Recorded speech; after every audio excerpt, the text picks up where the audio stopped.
Don't you want to just ever stand up at work and just say, guys, look how awesome I am, but you can't because that's arrogant? Okay, so let's talk about how do you actually self-promote yourself? How do you talk about how awesome you are without turning people off? The first step is to reflect on your goals. Now, I know what you're thinking. You're probably thinking, reflecting on my goals has nothing to do with self-promotion. Hear me out. If you are able to reflect on where you want to go, what you want to accomplish, the things that you want to do, or what you want to be known for, let's say, you're going to be able to sculpt the message or the promotion that you're trying to do for yourself in a way that's more productive for where you want to go in the long run. And it's kind of laying the groundwork for where you want to go. When you're reflecting on your goals, you want to make a short list of what are your short-term goals, what are your long-term goals in your current role, and what are your short-term and long-term goals maybe outside of your role at a different organization, maybe it's a side project that you're working on.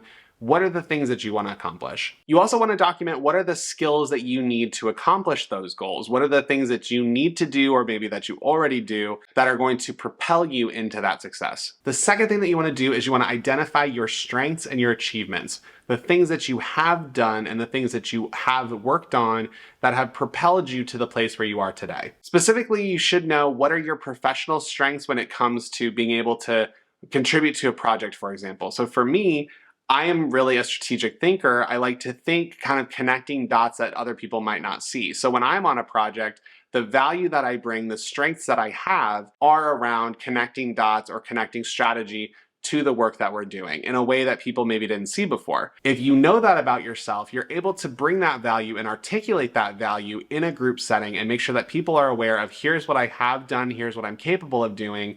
But you want to make sure that you identify what are your strengths specifically and how can those lead to your achievements. A couple ways that you can find your strengths is reviewing your past achievements. What have you done really well? What are the things that made you really excited? What are the things that you've doubled down on in terms of your skill sets, in terms of the strengths that you have? And you can also ask for feedback from your colleagues. Ask your coworkers, hey, what do you think I'm good at? What do you think the value is that I bring to the team? Those kind of questions are going to be really helpful later on. Once you figured out your strengths, once you figured out your value, the third step is that you want to communicate that value. You want to be able to say, here is what I do, here's how I do it, and here are the outcomes that I've had historically. Now, I'm not talking about going around and telling everyone, hey, I'm a strategic thinker. Hey, I know how to communicate effectively. What you want to do is you want to know what your value is, and then when you work on a project, when you come into a setting, you can say, hey, I actually am really good at this, or this is my area of expertise. Can I help on this? If you can kind of communicate the value, the specific instances where you are going to bring value or contribute to the team, it's going to be really helpful for people to buy into that messaging, especially if they've seen that in you as well. And you can promote the fact that you're good at working on, such and such skill, or you can promote the fact that you're a strategic thinker, that you're a great communicator, that you make really good pie. I don't really know. But whatever your strength is, you can communicate that in the form of a project, in the form of something where you're actually going to be able to contribute or give back in whatever setting that you're giving back to. The fourth thing that you want to do is you want to network within your company.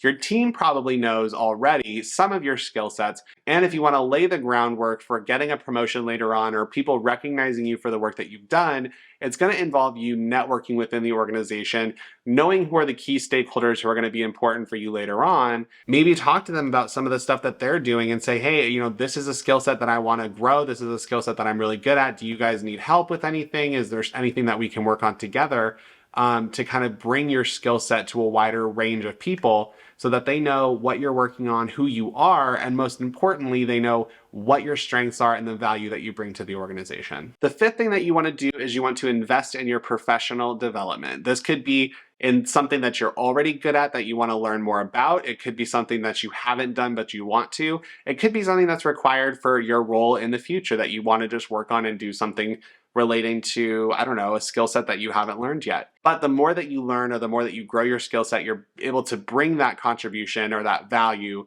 to your team, to your company, and be able to talk about your successes in a more fluid way and say, hey, I was taking this course on such and such, and I realized that we could be adding different things here, here, and here.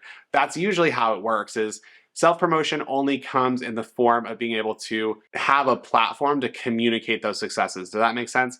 So if you're learning something, you can bring that skill set or bring that new information to your project, to your team, and be able to say, hey, have we thought about doing it this way? Have we thought about doing it this way? And you become the person that people go to or they think of when they need an outside opinion or when they need that idea factory that you have, you're constantly coming up with new ideas because you're getting that outside influence from professional development, workshops, whatever. And the last thing that you want to do is you want to be proactive. You want to make sure that you can offer your services, offer your skill sets, offer your strengths to whoever is ready to hear it. And when it comes to the art of self-promotion in this setting, if you can actively go out and say, these are the things that I'm good at, this is the stuff that I'm interested in, you're going to find that a lot more opportunities are surfacing for you if you can articulate, here's what I'm good at, here's what I want to do. And people are going to start recognizing that you are the go-to person for that specific skill set. If you're still struggling to communicate or you're getting your point across is becoming a little bit difficult for you, check out this video I made on communication, and I think this will be really helpful for you.